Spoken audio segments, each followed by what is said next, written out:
Monsoon కాస్త ముందే మొదలైంది. రుతుపవనాలు తెలుగు రాష్ట్రాల్లో పూర్తిగా విస్తరించాయి. రుతుపవనాల ప్రభావంతో ఇప్పటికే తెలుగు రాష్ట్రాల్లోని పలు జిల్లాల్లో ఓ మోస్తరు భారీ వర్షాలు కురుస్తున్నాయి.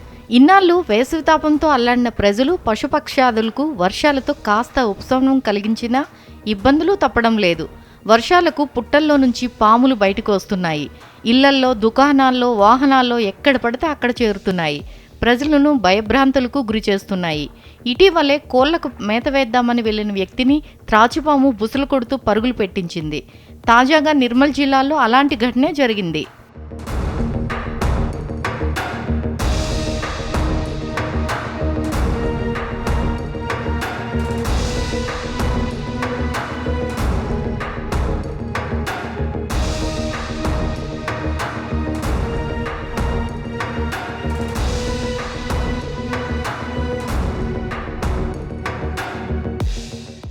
నిర్మల్ జిల్లా ఎన్టీఆర్ మార్గంలోని ఓ దుకాణంలోకి ఏకంగా 2 భారీ పాములు చేరాయి.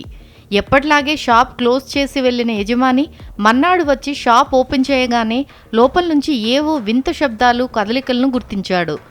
ఏమై ఉంటుందా అని పరిశీలించిన అతనికి ఒళ్ళు గగురు పుడ్చే విధంగా 2 భారీ పాములు దుకాణంలో ఓ చోట చుట్టుకొని కనిపించాయి. దెబ్బకు గుండె జారినంత పనైంది అతనికి. వెంటనే దుకాణం నుంచి బయటకు పరిగెత్తాడు. ఒక్క క్షణం ఆగి స్నేక్ క్యాచర్ షేక్ యాసన్కు సమాచారం ఇచ్చాడు. వెంటనే అక్కడికి చేరుకున్న స్నేక్ క్యాచర్ ఎంతో చాకచక్యంగా పాములను పట్టుకున్నాడు. సుమారు 10 అడుగుల పొడవైన ఆ 2 పాములను సంచిలో వేసుకొని తీసుకెళ్లి సురక్షితంగా అడవిలో వదిలిపెట్టాడు. దీంతో షాపు యజమాని, స్థానికులు ఊపిరి పీల్చుకున్నారు.